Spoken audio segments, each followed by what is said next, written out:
জানোস না তুই? জানোস না তুই? সবই তো জানোস। সেই ট্রেন থেকে লেগে আছে ওনার পিছনে, ওনাকে ডিস্টার্ব করছে, ওনার পিছনে লেগে আছে। কেন জানিস না ও আমার কি হয়? কেন করছিস? লজ্জা লাগে না তোর?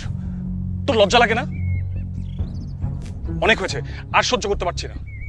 ওনা যে সব পছন্দ করছে না তুই বুঝছিস না? এ ভাই চিল। ওনা আমাকে না, ওনা তোকে পছন্দ করে না, ও তোর উপর বিরক্ত।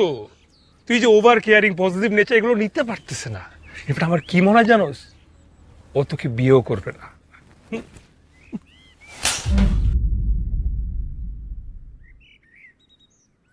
রাফি, আপনি কে এসব বলার আমার ব্যাপারে? এমন ভাবে বলছেন মনে হয় আমি আপনাকে যে এসব বলেছিলাম। কি মনে করেন আপনি নিজেকে? কতটুকু চিনেন আপনি আমাকে? তোর মতো ছেলে এইটাই ডিজার্ভ করে। নিজের তো গার্লফ্রেন্ড নাই, মানুষের গার্লফ্রেন্ডের পিছনে পড়ে আছে। কে বলছে আমার গার্লফ্রেন্ড নাই? তোকে বলছি আমার গার্লফ্রেন্ড নাই? আমার গার্লফ্রেন্ড আছে, দেখাচ্ছি। ফোনটা দে।